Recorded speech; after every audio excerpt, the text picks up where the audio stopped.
అసలు డయాగ్రాండ్ అనేది డయాబెటిస్ మీద పనిచేస్తుందని అందరికీ తెలిసిన విషయం, మార్కెట్ లోకి వెళ్ళిపోయింది. కాబట్టి ప్రోడక్ట్ ని ఎందుకు తీసుకొచ్చారు, దీని వెనకాల ఉన్న కథ ఏంటండి? మేడం, యాక్చువల్ గా డయాబెటిస్ రాగానే ఫస్ట్ ఉన్న ఆలోచన ఏంటి అంటే మనకు టాబ్లెట్స్ తోనే కంట్రోల్ అవుతుంది, వేరే ఆప్షన్ లేదు, ఓన్లీ టాబ్లెట్స్ తోనే కంట్రోల్ అవుతుంది. చాలా వరకు వాస్తవం అది. ఏంటంటే మనము మొదట్లో తెలుసుకోకుండా బాగా మొదలుపెట్టిన తర్వాత డాక్టర్ దగ్గరికి వెళ్తాం. కరెక్ట్ అండి. సో మొదలుపెట్టి డాక్టర్ దగ్గరికి వెళ్ళిన తర్వాత వాళ్ళు ఏం చేస్తారు, ఇమ్మీడియట్ గా డయాబెటిస్ కంట్రోల్లోకి తీసుకురావాలా. సో కంపల్సరీ టాబ్లెట్స్ అనేది రాయడం జరుగుతుంది. సో ఆ టాబ్లెట్స్ వాడుకుంటా పోతూ ఉంటే సంవత్సరాల తరబడి చేసుకుంటూ ఉంటారు. కానీ డయాబెటీస్ వచ్చిన వాళ్ళకి మేజర్ ఇష్యూ ఏంటంటే వాళ్ళ బాడీలో ఉండే మజిల్ తగ్గిపోతూ వస్తుంది. ఈ మజిల్ తగ్గుతూ వచ్చిందంటే ఒకటి వచ్చేసి వాళ్ళకి నీరసం వస్తుంది, బాగా సన్నబడిపోతారు. ఇంకొకటి ఈ మజిల్ తగ్గడం వల్ల కూడా మళ్ళా గ్లూకోజ్ కంట్రోల్ కాదు. ఎందుకంటే శరీరంలో ఉన్న గ్లూకోజ్ మజిల్లోకి వెళ్ళి ఖర్చు అవుతుంది.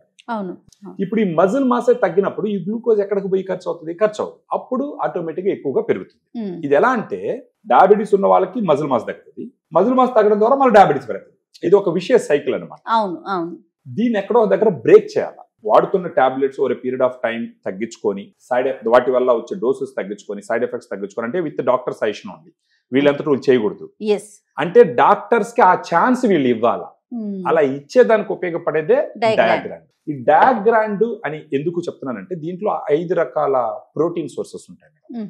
ఇండియాలో 5 రకాల ప్రోటీన్ సోర్సెస్ ఉన్న ప్రొడక్ట్ ఒకటి డయాగ్రాండ్ ఒక్కటే మేడం, వేరే ఎక్కడ లేదు.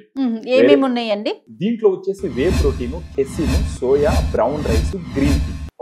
5 రకాల సోర్సెస్ అయిన ప్రోటీన్స్ ఉంటాయి. వే ప్రోటీన్ అన్నది చాలా చాలా ఇంపార్టెంట్, ఎందుకంటే వెయిట్ తగ్గిపోతా ఉంటారు. ఈ వే ప్రోటీన్ లో ల్యూసిన్ కంటెంట్ ఉంటుంది. ల్యూసిన్ అనేది ఏమవుతుందంటే మజిల్ సింథసిస్, అంటే మజిల్ పెరగడానికి జంప్ స్టార్ట్ అమైనో యాసిడ్ అంటారు, అది జంప్ స్టార్ట్. ఆ కంటెంట్ ఎక్కువ ఉండేది వే ప్రోటీన్. సో మనం డయాగ్రామ్ తీసుకోమని చెప్పేది కూడా ఎప్పుడు చెప్తామంటే మార్నింగ్ బ్రేక్ఫాస్ట్ ముందర ఒక హాఫ్ అన్ అవర్ ముందర ఒక 2 levelled scoop powder 120 ml water లో మిక్స్ చేసుకుని తాగమని చెప్తాం. సుమారుగా ఎన్ని రోజులు వాడాలంటారు? కనీసం ఒక 3 months వాడితే గనక లీన్ మజిల్ మాస్ ఇంప్రూవ్ అవడం గమనిస్తారు మేడం. ఇప్పుడు దీని ప్రైస్ కి వస్తే ఒక పూటకి 50 రూపాయలు ఖర్చు అవుతుంది. 2 పూటలు తీసుకోమని చెప్తున్నా, రోజుకి 100 రూపీస్ ఖర్చు అవుతుంది. ఆ విధంగా ఒక 1 month అంటే 3000 రూపీస్ ఖర్చు అవుతుంది. సో దట్ ఇలా చేసుకుంటూ పోతే కొద్ది రోజుల తర్వాత ఏమవుతుంది అంటే గ్లూకోజ్ లెవెల్స్ కంట్రోల్లో ఉంటాయి. ఎక్కువ సంవత్సరాలు good quality of life lead చేసేందుకు అవకాశాలు. ఎట్లా అండి ఇది అవైలబిలిటీ ఎలా ఉంది?